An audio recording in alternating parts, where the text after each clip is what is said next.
J'étais un peu indécis quant à ce que je vais dire ce matin. J'étais assis là derrière avec frère Reagan et j'ai entendu frère Neville disait quelque chose en regardant vers moi et j'ai dit à frère Reagan, est-ce qu'il m'appelle? Il a dit, oui, il vous appelle. Alors me voici sur l'estrade pour dire quelque chose ce matin. Je me disais, ce ventilateur-là, ça tire la voix, on dirait vraiment que ça l'emporte quand on parle. On dirait que le ventilateur enlève tout de suite la voix. J'entendais un témoignage quand j'étais là dans mon bureau pour prier pour cette femme au téléphone, et celle qui avait reçu le message a oublié de noter la ville de l'endroit où il fallait appeler, le message de l'épouse du docteur Morrison. Et je vais simplement vous dire ce que j'ai fait pour votre prière à vous tous et la mienne. J'ai posé les mains sur le téléphone et j'ai montré du doigt le numéro de l'endroit où c'était et j'ai demandé au Saint-Esprit d'aller vers cette femme. Si je pense qu'il écouterait ça autant que s'il ferait, et puis j'ai simplement raccroché, et il se pourrait que ce soit comme ça que le Seigneur voulait que ce soit, oui. Il se pourrait que ce soit mieux comme cela. Et alors j'ai entendu le témoignage pendant que j'étais là. Quelqu'un qui disait que Sœur Rook, je crois que frère Neville a dit qu'elle avait un genre de dépression mentale. Accrochons-nous à Dieu pour cela. En se souvenant de ceci, Dieu connaît les siens. Il connaît tout à leur sujet. Vous entendez bien là derrière? Sinon, il y a des places vides ici devant. Vous pouvez changer de place si vous voulez. Et voyons, est-ce que ceci est le micro principal? Celui-ci, c'est le micro principal? Ok. On va voir si on peut le rapprocher un tout petit peu. Et si on le plaçait juste ici, Jean? Comme ça, ce serait très bien.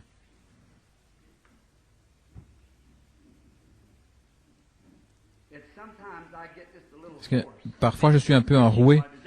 J'ai prêché pas mal. Est-ce que ça va mieux comme ça? Vous m'entendez mieux?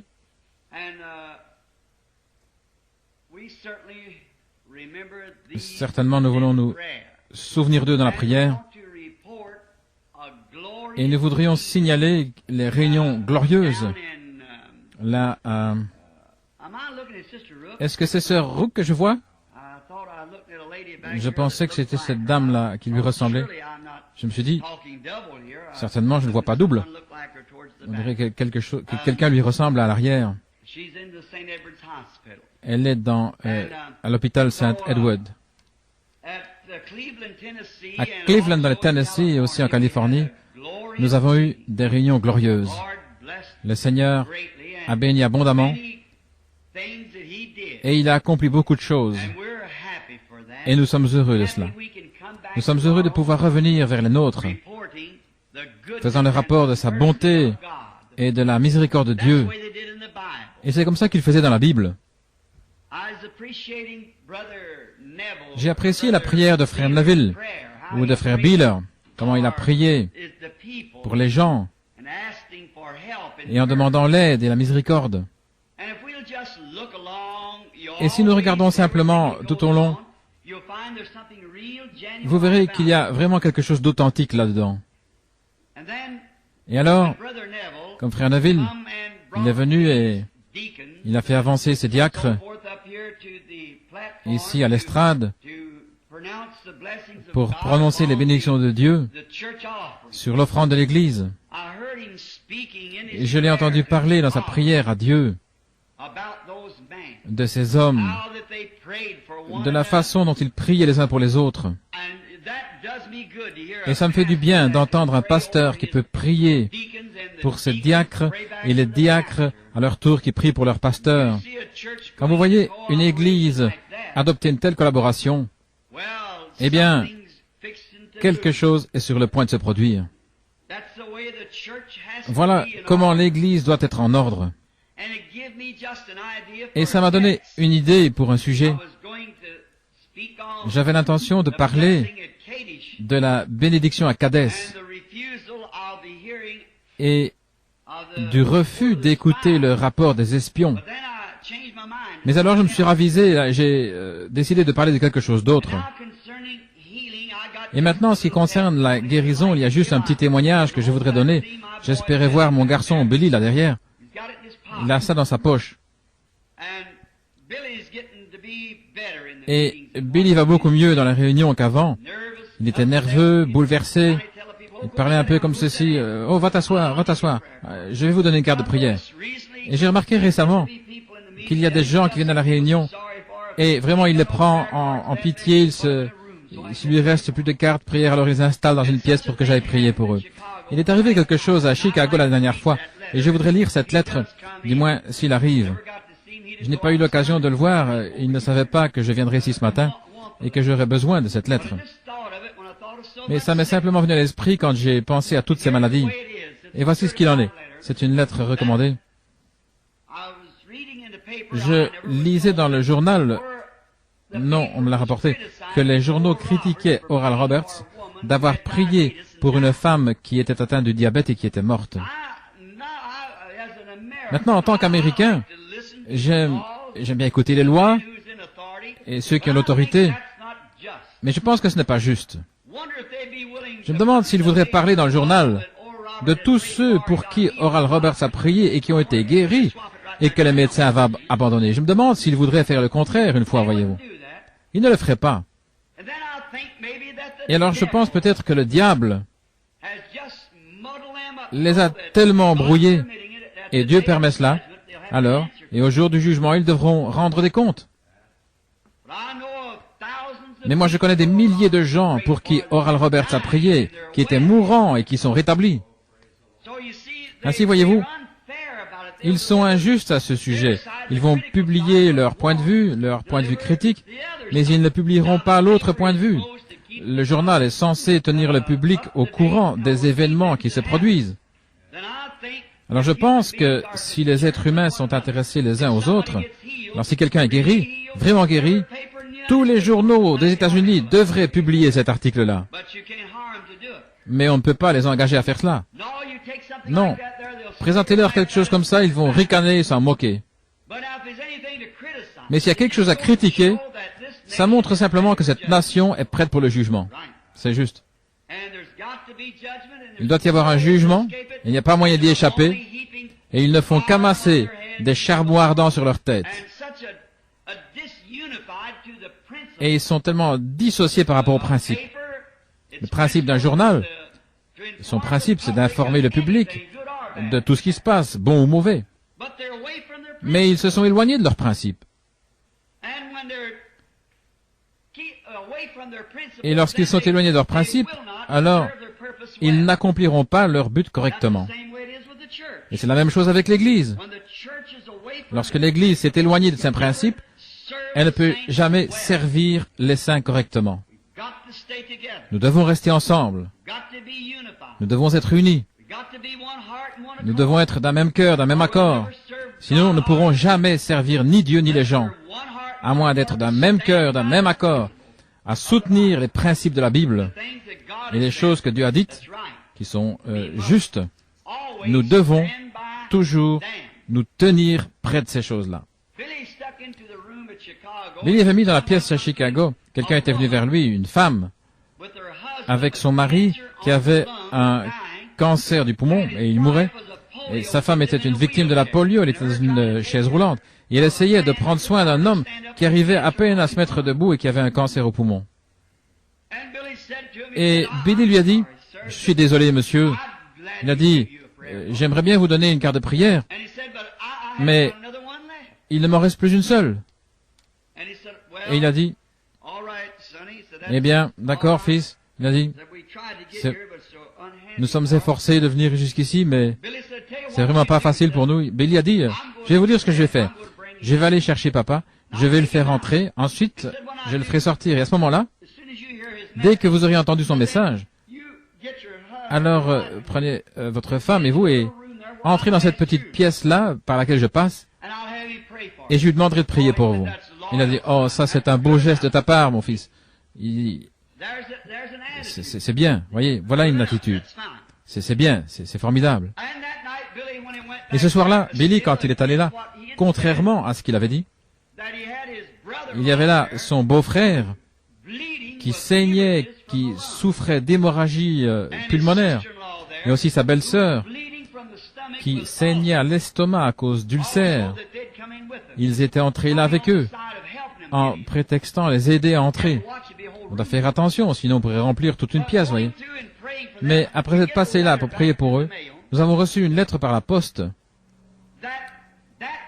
disant que cet homme est parfaitement guéri du cancer des poumons. La femme, son épouse, qui était dans le fauteuil roulant, elle est sur pied, elle se déplace aussi normal qu'avant. Et l'homme qui souffrait d'hémorragie des poumons, causée par la tuberculose, est complètement guéri, et son épouse est guérie de ses ulcères. Tous les 4 guéris d'un seul coup. Je me demande si les journaux voudraient publier ça. Voyez? Oh, mais Dieu est toujours Dieu. Il fait simplement les choses à sa manière, vous savez. Et il est tellement bon. Nous sommes tellement heureux de savoir qu'il est Dieu. Nous parlions l'autre matin d'un jeune prédicateur que nous connaissions. Il avait l'habitude d'aller partout prier pour les malades. Il était allé prier pour une personne à l'hôpital de Louisville. C'était un cas de tuberculose et cette dame est morte. Ce jeune homme a dit, eh bien, il est utile, il n'y a pas de Dieu, il tiendrait sa parole. Il a dit, je les ointe exactement comme dit la Bible. S'il ne tient pas sa parole, il n'est pas Dieu. Il a dit, c'est juste un livre. Maintenant, ça semblerait comme ça à moi de connaître Dieu. Et c'est une partie des Écritures, mais ce n'est pas toute l'Écriture. C'est sur la base de la foi de l'individu. Et j'ai dit à ma femme, j'ai dit, il s'est passé tant de choses qui me le font savoir. Je sais pas ce qui va m'arriver à la fin. Il se pourrait que je suive la même voie. Si jamais Dieu retirait sa main miséricordieuse sur moi, eh bien, je suivrai la même voie. Mais tant qu'il gardera sa main de miséricorde sur moi, je resterai sous sa conduite, je continuerai. Mais j'ai demandé à Méda et j'ai dit, qui était dans la chambre ce matin-là après la vision où j'ai vu ma petite fille Sharon? En fait, l'autre jour, j'ai failli m'évanouir. J'étais dans la rue et vous connaissez mon histoire de la vision que j'ai eue. Je regardais, j'ai vu venir près de moi une jeune fille qui descendait la rue ici à Jeffersonville, tout à fait exactement comme cette vision. J'ai dû me serrer les mains. Elle ressemblait tellement à la vision que j'avais eue de ma petite Sharon. Il y avait une jeune femme là. Et après cette vision ce matin-là, quand dans la gloire, Hope me disait, elle avait le bras autour de mes épaules, elle disait, ne te fais pas de soucis pour nous, Bill. Nous sommes mieux comme cela. Je voulais me suicider. Et elle a dit, ne te fais pas de soucis, promets-moi que tu ne te feras plus de soucis. Et j'ai dit, je ne peux pas promettre ça, Hope, parce que je me fais du souci, c'est plus fort que moi. Et je suis sorti de la vision, j'étais debout là, dans cette chambre sombre. Et c'était pas une vision, ni une imagination, mais son bras était encore autour de moi. Et elle me tapotait. Et je me suis dit, attendez une minute. Je ne savais pas comment l'appeler à ce moment-là, une vision, j'appelais cela une transe. Et j'ai dit, ceci, sa main est encore là. J'ai dit, est-ce que tu es là, Hope? Elle a dit, Bill, promets-moi que tu ne feras plus de soucis pour moi à mon sujet, Sharon. Parce que j'étais vraiment au bout de la route. J'étais sur le point de me suicider. Et j'ai dit, je te le promets. Et elle m'a serré dans ses bras. Elle m'a tapoté avec sa main. Et puis j'ai dit, Hope, où es-tu? J'ai avancé à tâtons jusqu'à ce que j'ai saisi la petite chaîne de la lampe. J'ai tiré, j'ai cherché partout, j'ai inspecté les chaises pour voir s'il était là. Il est Dieu. Il est Dieu aujourd'hui tout autant qu'il l'était sur la montagne de la transfiguration. Quand Moïse et Élie sont apparus, il est toujours Dieu. Nous pouvons passer par beaucoup de difficultés et d'épreuves. Souvenez-vous simplement qu'il y a quelqu'un qui sait, qui éclaire le chemin, qui rend la chose réelle. Je ne sais pas ce qu'il y a derrière le rideau, mais je sais une chose. Je cours vers le but de la vocation céleste. Chaque jour, j'essaie de vivre pour ce grand événement qui aura lieu un jour, quand je le verrai face à face, et que je raconterai l'histoire sauvée par grâce. C'est pour ce jour-là que je vis.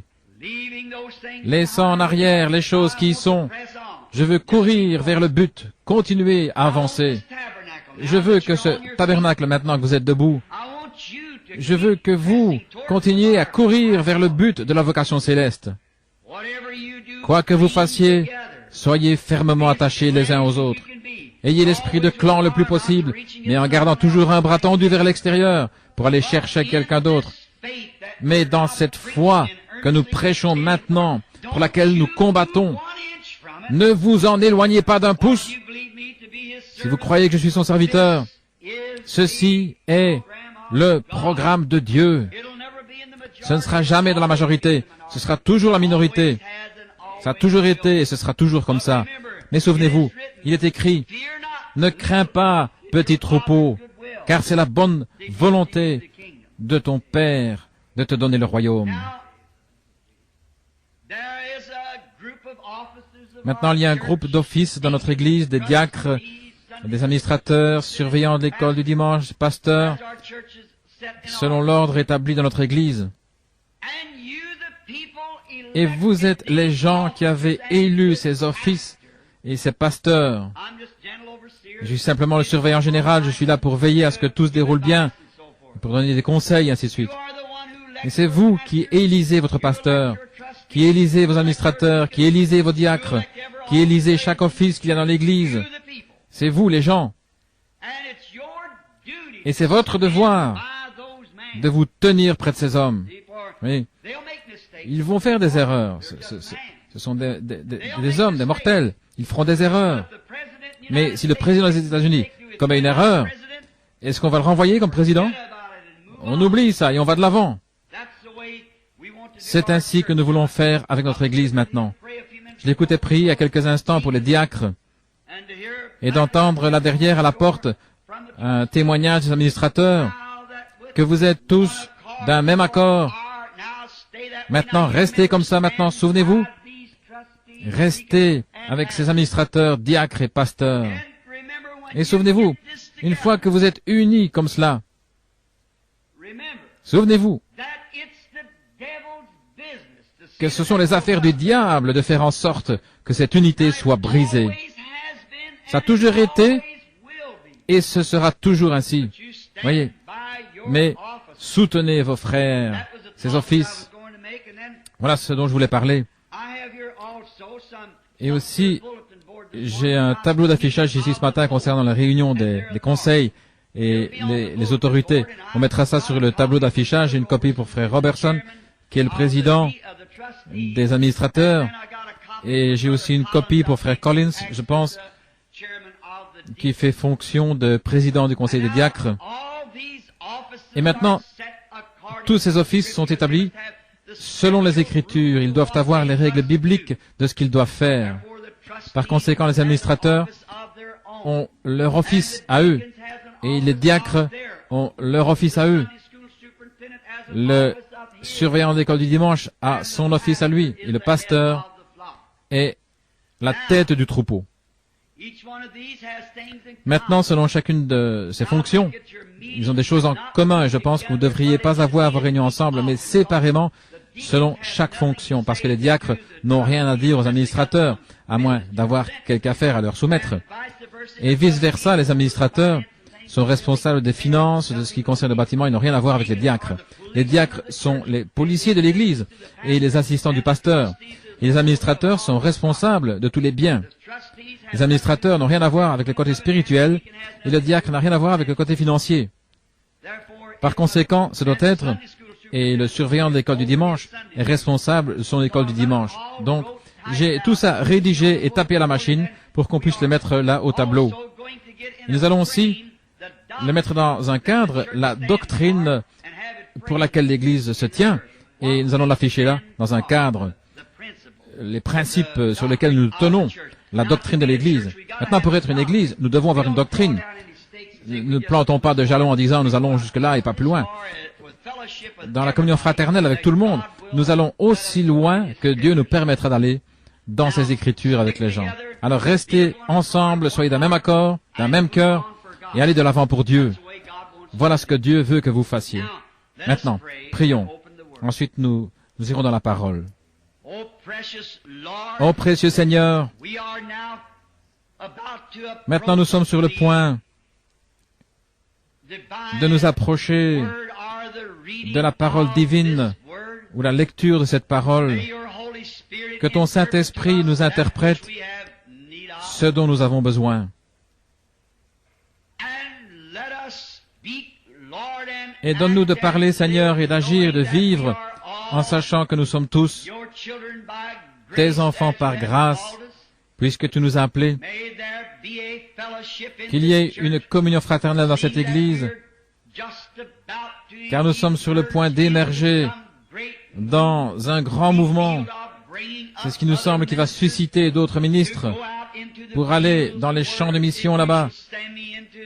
Ou si tu devais m'envoyer dans différentes régions du monde pour y établir la foi, je pourrais alors présenter un ministre prêt, disposé, formé pour prendre la relève, et que la foi qui a été transmise aux saints une fois pour toutes et pour laquelle nous nous tenons bravement devienne un cercle autour du monde. Accorde le Seigneur. Que ce petit tas de mauvaises herbes, c'est ce que c'était le jour où nous l'avons consacré, que ce soit une église qui s'élève ici, Seigneur, d'où sortiront des ministres et des évangélistes, et des docteurs et des missionnaires qui iront vers toutes les régions du monde. Nous voudrions demander ce matin une bénédiction spéciale pour notre frère et notre sœur Stricker qui souffrent en ce moment. Mais nous savons que nous devons tous subir ces épreuves. Chaque fils qui vient à Dieu doit être châtié, mis à l'épreuve, et si nous abandonnons facilement et que nous faisons demi-tour, alors nous sommes des enfants illégitimes et non les enfants de Dieu. Donne à frères et sœurs Stricker la force et la puissance pour qu'ils restent à leur poste, quitte à devoir mendier leur nourriture, mais que ta main bénissante soit sur eux. Car nous savons, mais il se pourrait que ce soit grâce à cet effort même que tu montres aux autochtones d'Afrique ce qu'est un vrai chrétien. Accorde le Seigneur maintenant et que tout se fasse selon ta volonté. Bénis ce pasteur, frère Neville. Nous prions, Seigneur, que tu fasses de lui un berger du troupeau, comme tu l'as fait dans le passé. Et nous n'oublions pas sa charmante petite épouse, qui est très malade. L'ennemi voudrait laisser frère Neville avec ce groupe d'enfants sans mère. Mais nous tenons là et nous plaçons notre foi par le sang de Jésus-Christ entre cet ennemi et notre sœur. Que ton esprit, Seigneur, soit grand sur elle, sachant que toutes les femmes sont destinées à traverser cette vallée des ténèbres de cet âge. Mais nous te prions d'être avec elle. Bénis ces petits-enfants. Elle sera nerveuse maintenant et agitée, mais que le Saint-Esprit soit à la porte de la miséricorde en tout temps pour cette famille. Bénis notre conseil des administrateurs, notre frère Wood et notre frère Egan, frère Robertson, et tous les autres, Seigneur, les diacres, les administrateurs, et tous ceux qui œuvrent ensemble dans l'Église. Nous te prions, Seigneur, de leur donner exercer leur mandat dans la sainteté et dans la justice. Bénis, Seigneur, ceux qui ont exercé des fonctions dans le passé. Et nous te prions de continuer à être avec nous tous, de sorte qu'on nous connaisse comme une Église qui œuvre dans l'unité, dans l'esprit et dans l'amour du Seigneur. Nous te prions maintenant de nous dispenser la parole selon nos besoins, alors que nous lisons dans ta parole écrite, car nous le demandons dans le nom de Jésus. Amen.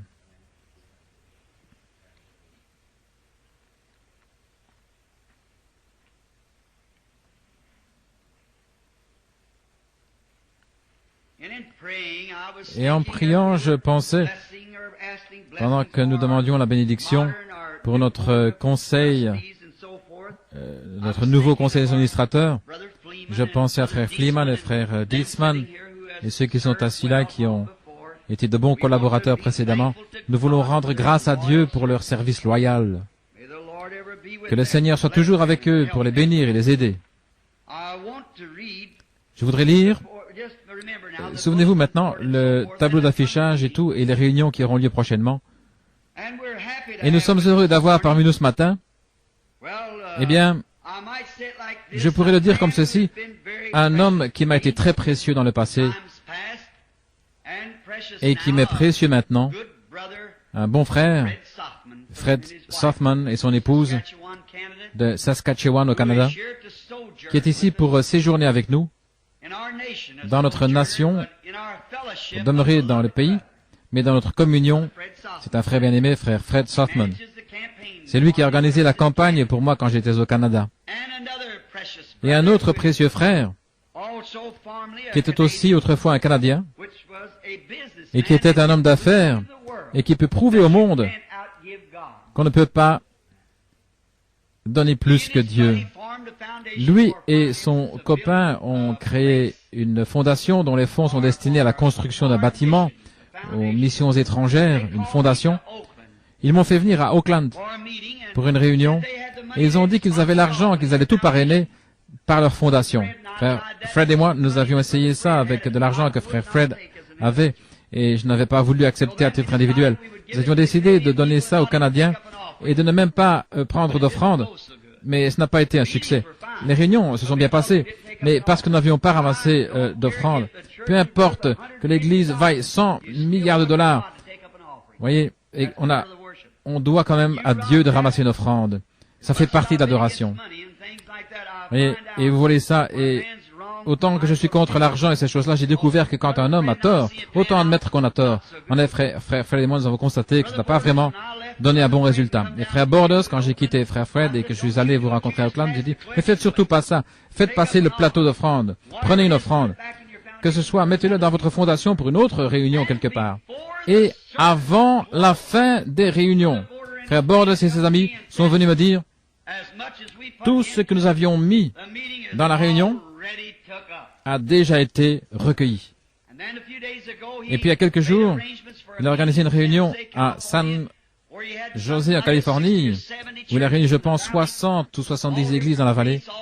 Toutes les différentes confessions qui ont collaboré, nous avons eu une convention formidable. Nous y sommes retournés. Nous allons y retourner en novembre. Nous sommes heureux que vous soyez parmi nous, frère Borders et frère Fred, assis là-bas. Et ces hommes sont peut-être inconnus à vous tous, mais ils ont été des frères précieux pour moi sur les champs de mission, combattant pour la foi pour laquelle nous nous tenons. Que Dieu vous bénisse, frère. Nous sommes contents de vous avoir avec nous ce matin dans ce petit tabernacle. Il n'est pas grand-chose à regarder, mais il y a quelque chose ici. Nous savons que Dieu habite ici, voyez. Alors nous sommes heureux pour cela. Et il y a d'autres précieux frères, si j'avais le temps, je les mentionnerais, qui sont avec nous aujourd'hui. Maintenant, je suis dans l'anticipation et je prie, c'est que dans les jours qui viennent, Dieu voulant, je voudrais aller, je me sens conduit, je ne l'ai pas encore annoncé, la prochaine réunion dans l'Ohio pourrait être avec Sullivan au terrain de camping très prochainement. C'est seulement un trajet d'environ 160 km pour aller là. Et je pense, Jean, quelque chose comme ça, ce serait un beau voyage si vous n'avez rien de prévu pour vos vacances, si le Seigneur continue à nous conduire. Un homme très bien, frère. Sullivan, c'est le maire de la cité, c'est le maire de la ville, là, un ex-maire. C'est un homme du Kentucky à l'ancienne mode, c'est tout ce que je peux dire de lui. Quand je l'ai rencontré l'autre jour, tous les deux, nous avons grandi là-bas dans les montagnes du Kentucky. Il m'a dit, est-ce que tu as toujours ton asafétida autour du cou, Billy? Vous savez, vraiment qu'il y a du Kentucky. Maintenant, non, je ne vais pas manquer d'égard envers mes frères du Kentucky. Frère Jeffries et les autres. Ouais, je suis du Kentucky aussi, vous savez. Et je vais vous dire une chose comme ça. Nous ne sommes pas du Kentucky, nous ne sommes pas non plus des Américains. Nous sommes des pèlerins et des étrangers.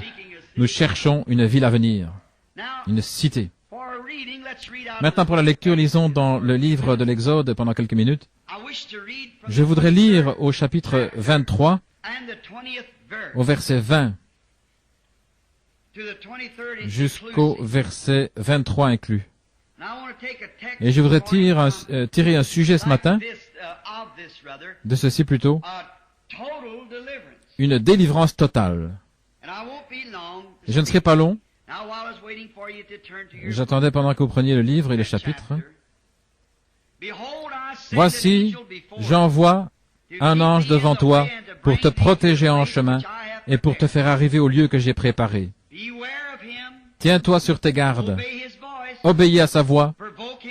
Ne le provoque pas, parce qu'il ne pardonnera pas tes transgressions, car mon nom est en lui.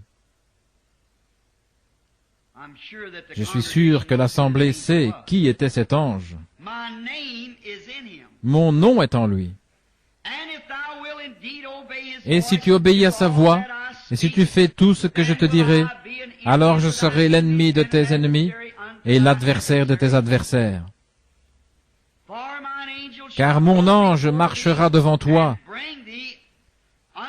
et te conduira chez les Amoréens et les Hétiens, les Phérésiens, les Cananéens, les Éviens et les Jébusiens,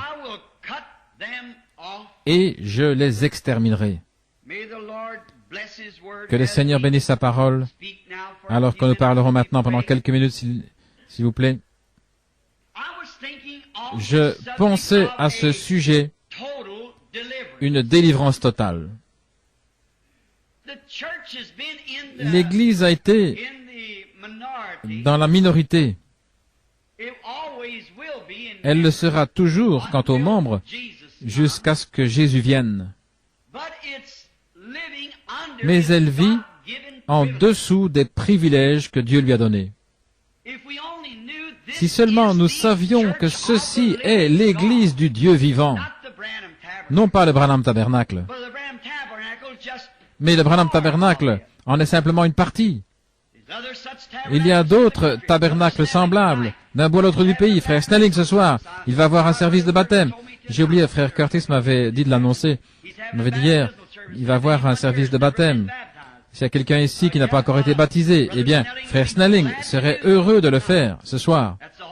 C'est au tabernacle de la sainteté à Utica. Et frère Junior Jackson à New Albany. Et il y en a beaucoup d'églises semblables d'un bout à l'autre du pays. Mais nous vivons tous, on dirait plus ou moins comme si nous étions vaincus. J'ai entendu frère Neville annoncer ce matin, j'étais là derrière, c'est que ça m'est venu à l'esprit, que les gens, semble-t-il, s'éloignent de la délivrance. Ça semble être quelque chose que les gens ont vu et alors ils mettent ça de côté, eh bien Dieu peut le faire, mais ce n'est pas la bonne attitude. Maintenant Moïse, quand il a été appelé par Dieu, il était un prophète total, complet. Quand Dieu envoie un homme pour faire quoi que ce soit, il l'équipe complètement de tout ce qu'il lui faut. Si Dieu appelle un homme à être un prédicateur, il met quelque chose en lui avec quoi prêcher. S'il l'appelle à être un docteur, il met quelque chose en lui pour enseigner. S'il l'appelle à être un prophète, il met quelque chose en lui pour voir des visions, pour être un prophète. Dieu équipe toujours complètement son homme. Et c'est exactement ce qu'il a fait quand il a envoyé Moïse en Égypte. Il l'a élevé d'une certaine façon. Et il l'a instruit d'une certaine façon. Et il l'a modelé, il l'a formé, il l'a façonné. Après qu'il avait promis à Abraham, des centaines d'années auparavant, qu'il délivrerait les gens, alors qu'il avait prévu qu'il formerait Moïse exactement comme Moïse l'a été. Moïse était un prophète complet. Et alors, puisqu'il était un prophète complet, tout comme vous, si vous êtes un chrétien, Dieu ne fait pas de demi-chrétiens.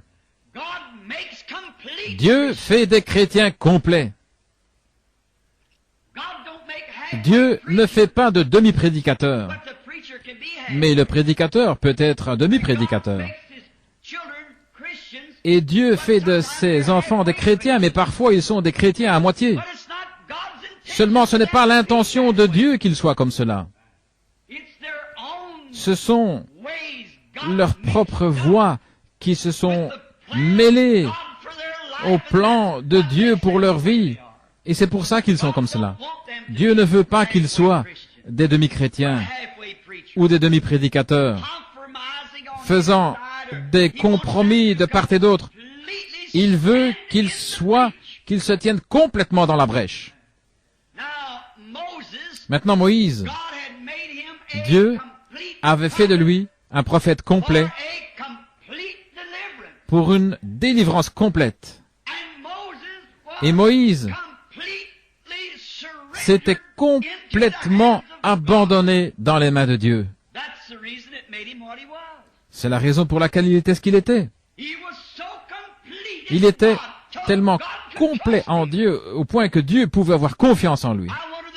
Je me demande ce matin si en tant que chrétien, si nous avons abandonné notre propre volonté et si nous sommes complètement abandonnés à Dieu, à tel point que Dieu peut avoir confiance en nous, dans la position où il nous a placés. Je me demande ce matin, si moi-même, si je pourrais être tellement abandonné à Dieu, au point que Dieu puisse avoir confiance en moi, avoir confiance en Frère Neville, avoir confiance en notre conseil des administrateurs, des diacres, des membres de notre Église. Nous avons tous une place et nous avons un devoir. Le ministre a une place.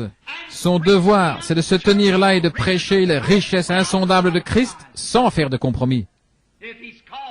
S'il est appelé à être un prédicateur, il n'épargnera rien envers personne s'il est appelé à être un prédicateur. Et le membre de l'Église,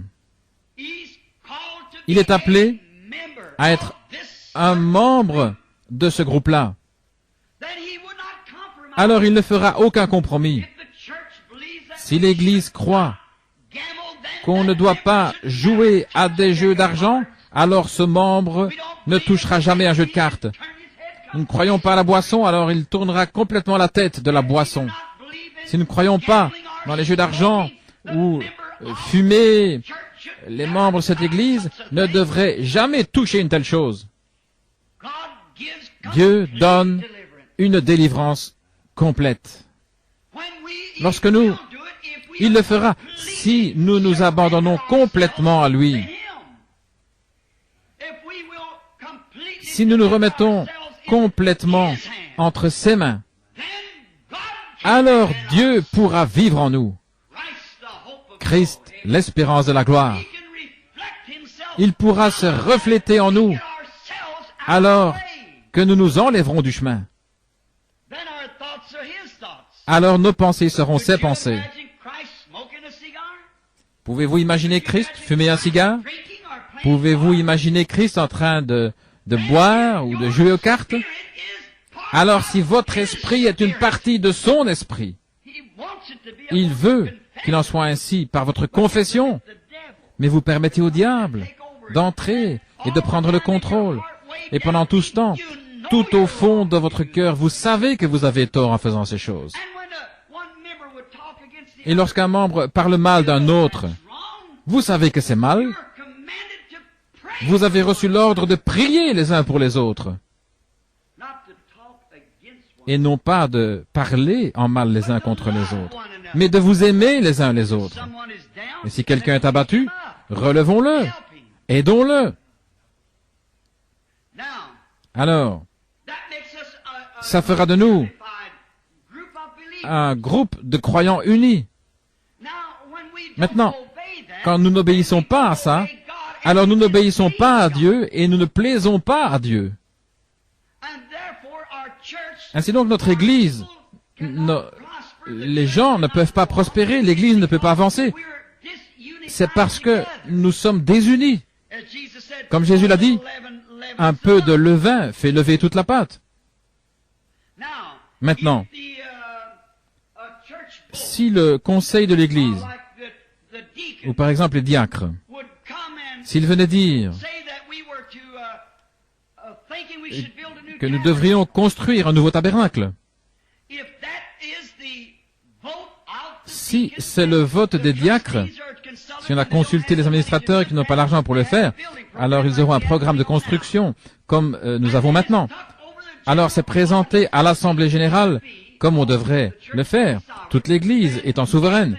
Et puis si l'Église vote en faveur du nouveau tabernacle, alors nous devrions tous ensemble collaborer à la construction de ce nouveau tabernacle.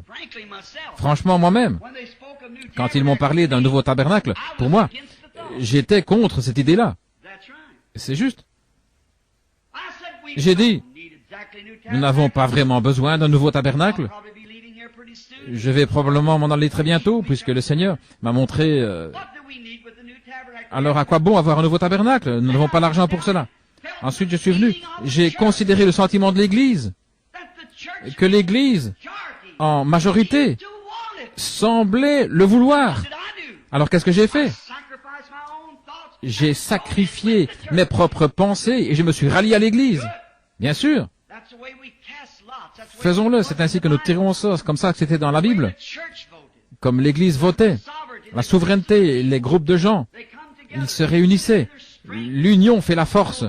Et donc j'ai dit, certainement, si c'est ce que l'Église veut, si c'est ce que Dieu veut, il a plus d'autorité par le vote de tout un groupe de gens que par moi, parce que je n'ai aucune vision pour dire que ça ne devrait pas être. Alors nous allons nous rallier à l'Église et nous avancerons avec l'Église. Et je donne mon appui à ça pour faire tout ce que je peux, oui, pour donner un coup de main à l'Église. Ça devrait être le motif de chaque chrétien et de chaque personne dans l'Église. C'est de nous unifier et de nous serrer les coudes. Ce pourquoi l'Église vote, c'est ce que nous devrions soutenir.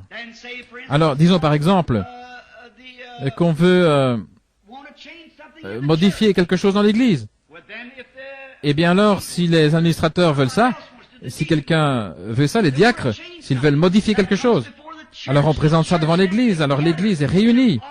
Et si notre idée là-dessus semble un peu différente de celle de l'Église tout entière, alors sacrifions cette idée. Parce que c'est le seul moyen par lequel nous pouvons rester unis. Et si cette Église continue simplement à avancer comme maintenant, et si elle s'unit, Dieu, il n'y a pas de limite à ce qu'il fera. Si nous restons collés ensemble, nous devons rester collés ensemble. C'est comme ça que nous voulons être. Complètement les uns avec les autres. Et alors tellement complètement entre les mains de Dieu. Alors nous devons avoir un homme dont nous croyons qu'il prêche la parole de Dieu. Si cet homme ne le fait pas, alors allez chercher quelqu'un qui le fait vraiment. Voyons la position que nous devons avoir. Et si le conseil des administrateurs ne veut pas soutenir ce qui est juste, alors c'est votre devoir d'élire quelqu'un qui défendra ce qui est juste. Et après avoir fait ça, alors soutenez-le. C'est à vous d'y voir. Soutenez-le. Et tous ensemble, nous défendons une seule cause et c'est Dieu. Si un membre commet une erreur, ne le repoussez pas. Aidez-le. Relevez-le. Réunissez-vous. Ayez un entretien les uns avec les autres. Voyez ce que les Écritures disent.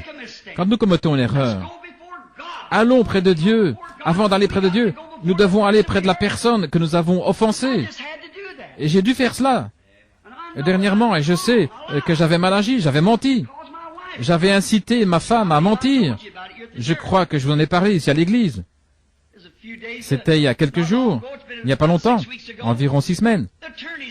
Les avocats m'avaient tellement perturbé avec cette enquête que je ne savais plus trop où j'en étais. Je venais de rentrer du bureau pour dîner et le numéro de téléphone privé a sonné et Méda est allée répondre au téléphone, elle a mis sa main sur le combiné, elle a dit « Ce sont les avocats ». Où je pouvais plus supporter une autre. On dirait que je suis en train de perdre la tête, je perds la raison. Il me presse par ici, il me presse par là. Et je dis « Je ne peux plus le supporter ». Et je me suis levé d'un bond et j'ai dit « Dis-leur que je ne suis pas là ». Et je me suis précipité derrière la maison. Et quand je suis revenu, Méda est très consciencieuse pour ces choses. Elle est venue me voir à la porte, elle était au bord des larmes. Elle a dit, Bill, est-ce que c'était la bonne chose à faire? Vous savez comment vous êtes. Je sais, moi, comment je suis. J'ai dit, bien sûr, je n'étais pas là à ce moment-là. Mais je savais que Dieu m'avait condamné pour ça. J'ai dit, j'étais pas là à ce moment-là. Mais elle a dit, mais tu étais là quand il a appelé. Cet après-midi-là, je suis allé prier pour un bébé malade. Et avant de quitter la maison, le téléphone a sonné de nouveau. Et le petit Joseph est allé vite saisir le téléphone. Il a dit, « Papa, tu veux que je leur dise que tu n'es pas là ?» Voyez-vous comment le péché corrompt? Quel genre de famille on aurait là à la fin? 1 Jean, chapitre 5, au verset 21. Si notre cœur ne nous condamne pas, alors nous avons de l'assurance devant Dieu. Mais si notre cœur nous condamne, comment pouvons-nous avoir de l'assurance devant Dieu? Nous savons que tant que nous avons un péché qui n'est pas confessé, il ne nous exaucera jamais, il ne nous entendra pas. C'est fort, mais l'Église a besoin de ces choses. Alors, je me suis mis à prier pour ce bébé. Et au moment où j'allais lui poser les mains, le Seigneur m'a repris, il a dit, « Tu as dit un mensonge. Tu n'es pas digne de prier pour ce bébé. » Je me suis détourné de cet homme et j'ai dit, « Monsieur, attendez ici. Je dois aller rectifier quelque chose. » J'ai appelé l'avocat. Je suis allé au bureau. Je l'ai fait venir, j'ai dit, « Écoutez, monsieur, j'ai dit un mensonge. J'ai fait mentir ma femme. Elle a dit que je n'étais pas là et je m'étais précipité derrière la maison. J'ai confessé ça et je lui en ai parlé. Il s'est avancé, il a mis les mains sur mon épaule et il a dit, « Frère Branham, j'ai toujours eu confiance en vous, mais maintenant, j'ai plus confiance que jamais. » Un homme, il a dit, qui est prêt à réparer cet tort. Je lui ai dit, je me suis mis à prier pour un bébé et le Seigneur me condamnait vraiment dans mon cœur parce que je savais que j'avais mal agi. Alors le lendemain, ma femme m'a dit, « Où vas-tu ?» J'ai dit, « Je vais à ma caverne. » Je suis allé à ma caverne, au nord de Charlestown, là où je vais depuis des années. J'y suis entré et j'ai prié toute cette journée-là. « Oh Dieu, ne me laisse plus jamais faire une chose pareille. Pardonne-moi, Seigneur. » Car au moment où j'allais imposer les mains aux malades pour prier, là, j'ai eu la condamnation. Vers 3 heures de l'après-midi, je suis ressorti. Il y avait un gros rocher juste là. Je suis monté sur ce rocher et je regardais vers l'est, les mains en l'air. Je louais le Seigneur. C'était tellement calme là. J'ai dit, Seigneur, si seulement une fois tu es passé près de Moïse, il a dit, quand tu l'avais caché là dans le creux du rocher, et ça ressemblait au dos d'un homme, j'ai dit, voudrais-tu le faire encore une fois, Seigneur, pour me faire savoir que je suis pardonné? Et j'ai dit, si tu veux bien m'aider pour me mettre quelque chose à l'esprit, j'ai dit, Seigneur, je ne suis pas très fort mentalement, parce que je n'ai pas d'instruction. Et j'ai dit, et j'essaie de te servir, tu connais mon cœur, et je n'aurais pas dû faire cela, je voulais pas faire ça. On aurait dit que j'étais en train de perdre la tête tellement j'étais nerveux. Et j'ai fait ça sous l'impulsion du moment, quand Satan m'a pris au piège. Et j'ai dit, si tu m'as pardonné, alors permets-moi de te voir, Seigneur. Et Dieu est mon juge, juste à côté de moi, dans un petit coin des buissons. Il y a eu comme un vent qui s'est mis à soulever un tourbillon. Il est venu directement le long de la paroi de la caverne où j'étais. Il est reparti à travers les bois. Oh frère, une paix qui surpasse toute intelligence qui m'a envahi. Et j'ai crié, j'ai pleuré, j'ai poussé des cris. Je sais que mes péchés m'ont été pardonnés. Voyez-vous, j'étais désuni d'avec Dieu. Je ne pouvais pas obtenir la délivrance de ce bébé. Et le lendemain même, un homme qui est venu de Chicago, un homme remarquable, un catholique nouvellement converti, les valvules de son cœur avaient enflé comme une chambre à air gonflée et on voulait les inciser depuis longtemps. C'est ce qu'on voulait faire, mais il ne leur permettait pas. Finalement, il a obtenu un entretien. Ces entretiens, on reste là jusqu'à ce qu'on ait découvert ce qui ne va pas. Et cet homme venait à peine d'entrer que le Saint-Esprit, alléluia, a remonté dans sa vie. Il en a ressorti quelque chose qu'il avait fait quand il était enfant de cœur à l'église catholique. Il a dit, c'est la vérité. C'est la pure vérité.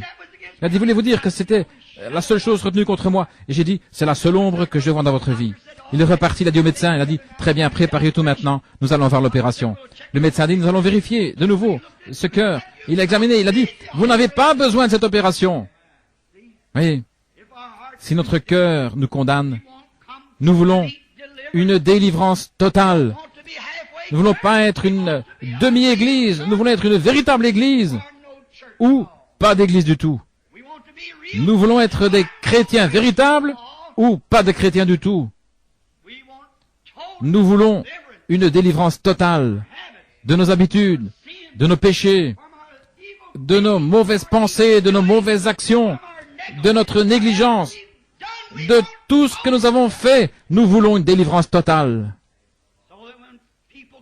Enfin, lorsque les gens entrent dans l'église pour qu'on prie pour eux, qu'il n'y ait que ce petit groupe qui ne dépassera peut-être pas 100 ou 200 personnes ici, mais quand ils seront complètement entre les mains de Dieu, et quand nous prierons, alors Dieu nous exaucera des cieux. Dieu veut quelqu'un qu'il pourra tenir dans sa main. Quelqu'un dont il pourra dire, j'ai confiance en lui. Mon serviteur malade que voici, je peux l'envoyer au Branham Tabernacle à Jeffersonville. Ce groupe de gens-là est d'un même accord. Quelque chose se produira. Eh bien, regardez ce qu'il fait pour nous dans l'état où nous sommes. Qu'est-ce qu'il ferait si nous étions d'un même cœur et d'un même accord? Le seul moyen pour y arriver, c'est d'unifier nos cœurs dans l'amour fraternel, d'obéir aux frères qui occupent les fonctions dans l'Église, et au pasteur, et le pasteur d'obéir à Dieu. Alors Dieu agit à travers le pasteur, à travers le conseil, jusqu'à ce que l'Église, et tous ensemble, nous formons un seul bloc pour le royaume de Dieu. Alors Dieu exaucera. Quand nous aurons un groupe uni, ne laissez rien vous nuire. Ne vous effrayez de rien. Maintenant, voilà le genre de personne que Dieu a destiné à prendre le pays, s'emparer du pays. Moïse était complet. C'était un homme qui ne faisait pas de compromis. S'il y avait du remue-ménage, des querelles et d'autres choses, il ne faisait pas de compromis. C'est ce que Dieu veut de nous maintenant. Pharaon voulait consentir, il dit, Moïse, vous pouvez tous partir, mais alors laissez vos enfants, ou laissez certains de vos troupeaux ici. Et c'est comme ça que le diable veut qu'un chrétien vienne. Il n'y a pas de mal à ce que tu adhères à l'Église, mais ne pardonne jamais à Jones. Il n'y a pas de mal si tu peux y apporter. C'est pas nécessaire d'abandonner le tabac, la boisson, le mensonge, le vol, les critiques, la médisance. Tu n'as pas à renoncer à ça. Adhère à l'Église et c'est tout. Mais Moïse n'était pas quelqu'un qui faisait compromis. Il voulait une délivrance complète. Il a dit, nous ne laisserons pas un seul ongle derrière nous. Nous prendrons tout ce qui nous appartient quand nous irons adorer l'Éternel. Voilà comment devrait être l'Église. Nous prendrons la justice, nous prendrons la sainteté, nous prendrons le Saint-Esprit, nous prendrons un groupe unifié quand nous irons à l'autel. Nous serons un vrai groupe, nous ne laisserons rien derrière nous. Nous prendrons tout. Il ne restera pas un seul ongle ici. Vous savez, les gens peuvent prier de telle sorte que le diable soit obligé de lâcher prise. C'est comme ça que Moïse et son groupe ont fait. Ils sont arrivés là, ils se sont mis sous le sang. Vous avez remarqué, il n'y a pas eu de délivrance totale tant qu'ils ne se sont pas mis sous le sang. Moïse lui-même, il était unifié à Dieu, mais Israël ne l'était pas. Il y avait encore du péché, et il murmurait contre Moïse.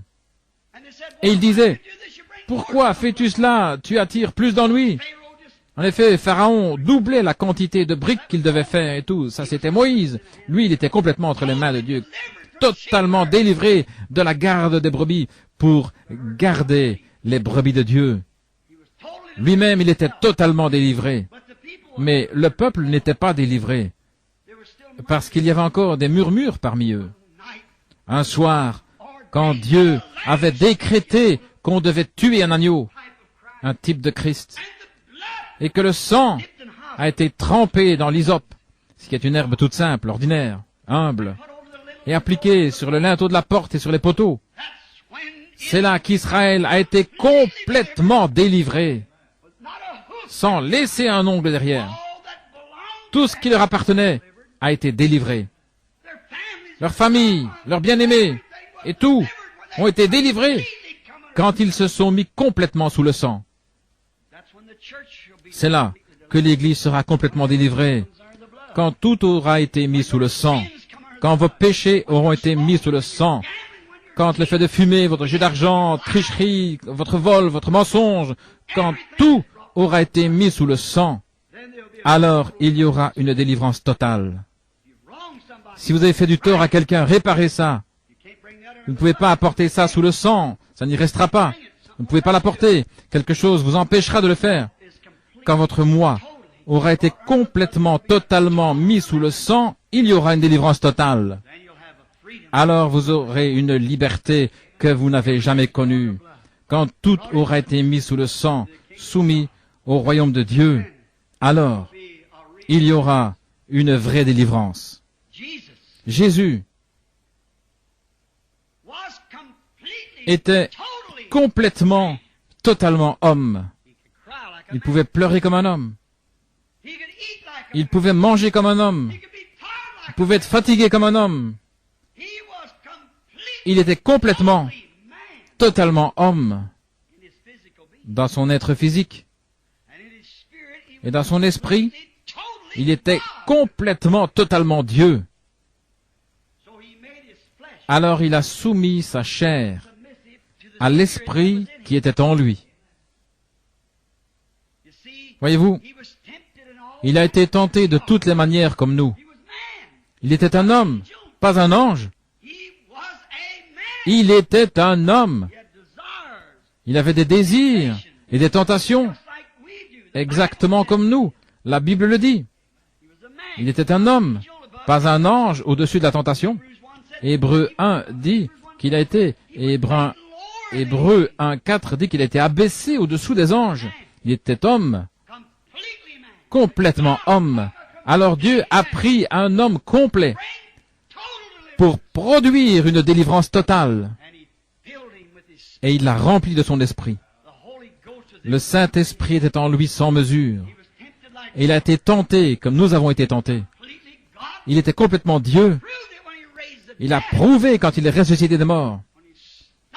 Quand il a arrêté la nature, les mers mugissantes et les vents violents.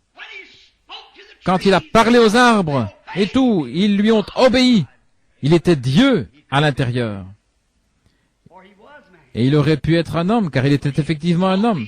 Mais il s'est totalement et complètement remis comme homme entre les mains de Dieu pour être au service de Dieu. Et il est notre exemple. Nous sommes des hommes et des femmes. Nous sommes aussi des chrétiens. S'il est notre exemple, remettons-nous complètement entre les mains du Saint-Esprit, afin d'être des sujets du royaume de Dieu. Il était totalement homme, totalement Dieu. Mais il a abandonné ses parties naturelles, et ses parties physiques, sa propre pensée, ses propres actions, ses propres soucis. Il a dit, je fais uniquement ce qui est agréable au Père. Voilà. Totalement délivré des êtres humains. Les sacrificateurs sont venus vers lui, les grands hommes, et ils disaient, Rabbi, tel et tel. Et ils ont essayé de l'acheter pour qu'il adhère à leurs affiliations et leurs dénominations. Mais il a été totalement délivré parce qu'il s'était confié en Dieu. Le psalmiste n'a-t-il pas dit, tu le délivreras car il s'est confié entièrement en moi. Voyez, je délivrerai mon unique des chiens parce qu'il s'est confié en moi. Alors, nous arriverons à la fin du voyage de la vie. C'est ce que je désire pour la mienne. Je sais ce que c'est ce que vous désirez pour la vôtre. Je désire qu'ils disent, je le délivrerai des mâchoires de la mort, car il s'est confié en moi. Je le délivrerai de la tombe, le matin de la résurrection. Je le délivrerai totalement, âme, corps et esprit, parce qu'il s'est confié en moi. Toutes les œuvres de Jésus étaient complètes. Tout était complet. Il délivrait totalement. Il a totalement délivré le lépreux de la lèpre. Il a totalement délivré la femme à la perte de sang, de sa perte de sang. Il a totalement délivré le monde du péché quand il est mort au jour de l'expiation. Il a totalement délivré tout péché. Il a délivré l'Église. Alors nous n'avons pas besoin d'être des gens qui vivent au-dessous de leurs privilèges. Nous n'avons pas besoin de vivre dans un état de défaite parce qu'il a vaincu le diable. Et il a pris toutes les dominations, les autorités et les a assujetties sous ses pieds. Alors elles n'ont aucun droit légal de régner sur vous. Nous sommes des chrétiens, remplis du Saint-Esprit. Nous n'avons pas à laisser le diable nous dicter sa volonté. Christ nous a délivrés. Une délivrance totale. Il nous a délivrés du mal, il nous a délivrés du péché, il nous a délivrés des habitudes, du commérage, délivrés des propos injurieux, il nous a délivrés de toutes sortes de saletés. Il nous a totalement délivrés. Il nous a mis dans ses saintes mains une délivrance complète, totale. Il a délivré nos maladies. Il nous a délivrés de la maladie. En effet, nous avons un titre de propriété incontestable. Alléluia. Car il a été blessé pour nos transgressions et par ses meurtrissures, nous avons été guéris. Il est notre guérisseur. C'est pourquoi cette pauvre petite femme, victime de la polio, qui essaie de prendre soin d'un mari qui se mourait du cancer, elle est entrée dans les sphères de la présence de Dieu. Elle avait la foi. Les médecins avaient fait tout ce qu'ils pouvaient. Alors elle a suivi les instructions de Dieu et elle a été totalement délivrée. Les disciples ont une délivrance totale. Une délivrance absolument totale. Pourquoi? Parce qu'ils étaient complètement et totalement remplis du Saint-Esprit. Quand vous n'êtes qu'un membre d'église qui a serré la main du pasteur, ou qui a une petite expérience comme de sauter, pousser des cris, parler en langue, ou quelque chose comme cela, vous avez encore de la méchanceté dans votre cœur, des comportements bizarres, dire des mensonges, fumer la cigarette, convoiter les femmes. Il y a quelque chose qui ne s'est pas encore produit. Il y a quelque chose qui ne va pas, car celui qui aime le monde ou les choses du monde, l'amour de Dieu n'est pas en lui. On vous a induit en erreur. C'est à leurs fruits que vous les reconnaîtrez. Nous voulons tous ensemble, nous unifier au Saint-Esprit. Tous les membres devraient s'unifier les uns aux autres. L'amour de Dieu est répandu dans nos cœurs par le Saint-Esprit. Il nous purifie de toute iniquité. Nous sommes délivrés des choses du monde. Jésus a dit, « À ceci tous connaîtront que vous êtes mes disciples, si vous avez de l'amour les uns pour les autres. » Quand un membre aime tellement l'autre membre qu'il donnerait sa vie pour lui. Quand une vilaine chose commence, que le monde extérieur, certaines femmes vous disent, voyons, donc, ma chère, ça voudrait mieux que tu fasses ceci ou cela, que tu portes ceci, que tu fasses cela, ou que tu fasses ceci, que tu sortes avec cette bande exaltée. Ainsi. Nous sommes tellement unifiés avec Dieu. Vous direz, eh bien, frère Branham, c'est une tentation très forte. Mais c'est pour ça que Christ est mort. Le diable est vaincu. Nous voulons une délivrance totale. Nous voulons une église qui est pure, propre, sans mélange, lavée dans le sang de l'agneau et remplie du Saint-Esprit avec des signes, des prodiges et des miracles. Pour délivrer totalement chacun. Cher Dieu, tu n'acceptes quelque chose à moins que ce ne soit totalement délivré. Tu ne pourrais pas recevoir le sacrifice qui a un défaut. Tu ne recevras jamais une prière d'une personne qui a du péché quelque part dans sa vie. Tu ne peux simplement pas le faire, Seigneur. Tu ne l'as pas fait dans les âges passés. Tu ne peux pas le faire aujourd'hui. Mais il faut que le sacrifice soit sans défaut. Seigneur Dieu, alors que nous nous déposons nous-mêmes sur l'autel, comme vie sacrifiée, enlève de nous, ô Seigneur, toute tache de péché. Je dépose complètement mon âme, mon corps, ma force, mes efforts, avec cette Église ce matin sur l'autel. Purifie-nous par ton sang. Et pardonne-nous de chaque péché que nous avons commis. Et que le glorieux Saint-Esprit demeure en nous en abondance et que sa présence nous accompagne en quittant ce tabernacle ce matin, si bien que nous saurons en nous-mêmes qu'il nous a pardonnés. Alors la prière sera « Pardonne-nous nos offenses, comme nous pardonnons à ceux qui nous ont offensés. » Accorde-le, Seigneur. Sois près de nous maintenant. Bénis-nous et garde-nous jusqu'à ce que nous nous retrouvions pour le culte de ce soir, que nous y venions avec des mains propres et un cœur pur, que tu ne rejetteras pas, car nous voulons une délivrance complète et totale de tout ce qui nous empêcherait d'être la lumière du monde. Une lampe qui est placée sur une colline, non pas sous le boisseau, mais une lampe qui est placée sur la colline et qui donne la lumière pour guider les pas des gens sur le droit chemin. Accorde le Père. Nous le demandons au nom de Jésus et pour sa gloire. Amen.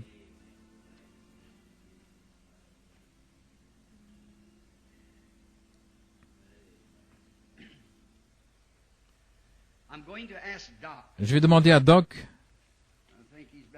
je pense qu'il est là-bas au fond, ou à l'un des diacres qui est présent, pour que l'Église puisse lire ceci. Doc vient mettre ça sur le tableau d'affichage pour que l'Église puisse voir ça en sortant.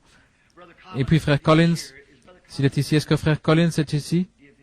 Donnez-lui l'autre. Très bien.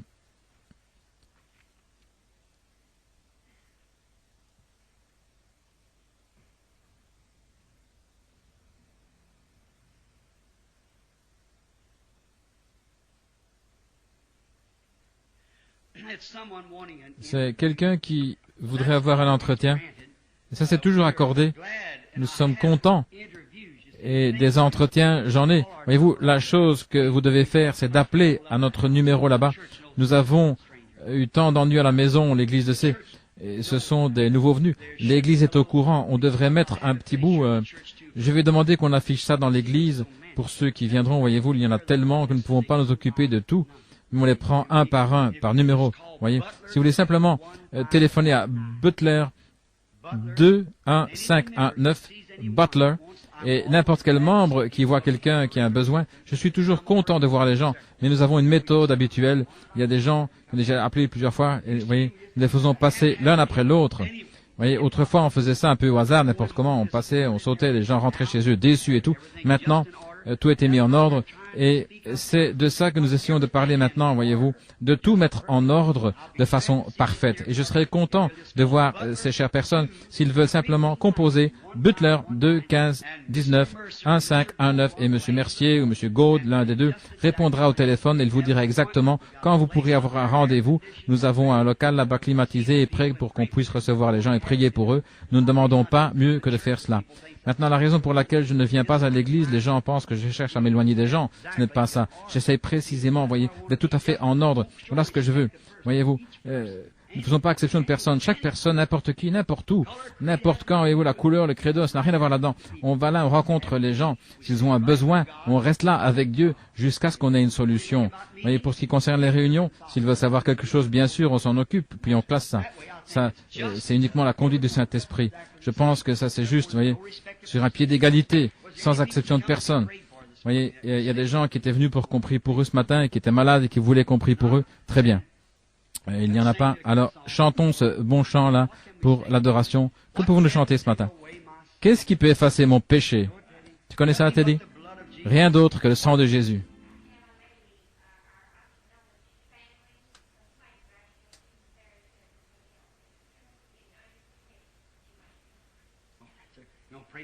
Très bien, nous voulons prier pour elle maintenant. Je vais prier pour cette dame. Imposez les mains à cette femme ici. Voudriez-vous courber la tête avec moi alors, tranquillement? Dieu bien-aimé, il y a une dame qui est très malade. Notre sœur présente son corps, même pour enlever un cancer des autres, à se tenir à la brèche pour les autres. Mais tu l'as délivré de ça, Seigneur, il y a quelques jours quand ces choses ont été connues. Donne-lui simplement de découvrir ça. Elle-même, Seigneur, elle saura que ça vient de toi. Je lui impose les mains et j'implore ta miséricorde pour que cette autre femme qu'elle représente, que la grâce de Dieu, la puissance du Saint-Esprit, s'il y a quoi que ce soit de mauvais dans notre cœur, Seigneur, révèle-le-nous d'abord, puis nous irons réparer ça. Alors nous saurons que nous avons trouvé grâce devant Dieu, que nous sommes en paix avec Dieu, que nous recevrons ce que nous demandons, parce que nous n'avons aucune condamnation. Accorde-le, Seigneur. C'est au nom de Jésus que je prie.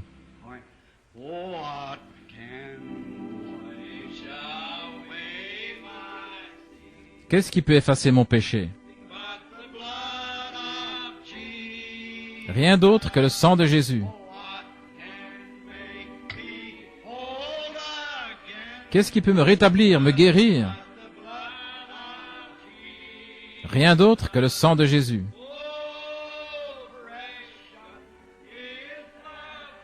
Oh, précieux est ce flot qui me rend blanc comme neige. Je ne connais pas d'autre fontaine, rien que le sang de Jésus. Combien sentent que tous leurs péchés sont sous le sang? Chantons-le avec nos mains levées maintenant. Qu'est-ce qui peut laver mon péché? Rien d'autre que le sang de Jésus.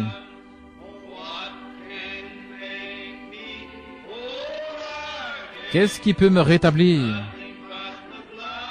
Rien d'autre que le sang de Jésus. Maintenant, comme nous baissons les mains, serrons la main de ceux qui sont autour de nous.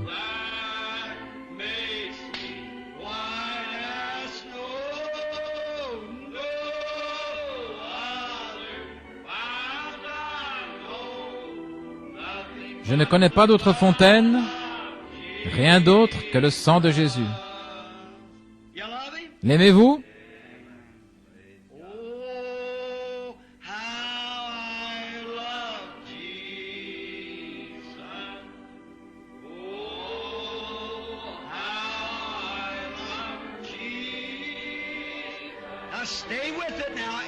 Maintenant, tenez-vous-en à ça là, tout le monde. Accrochez-vous à Dieu.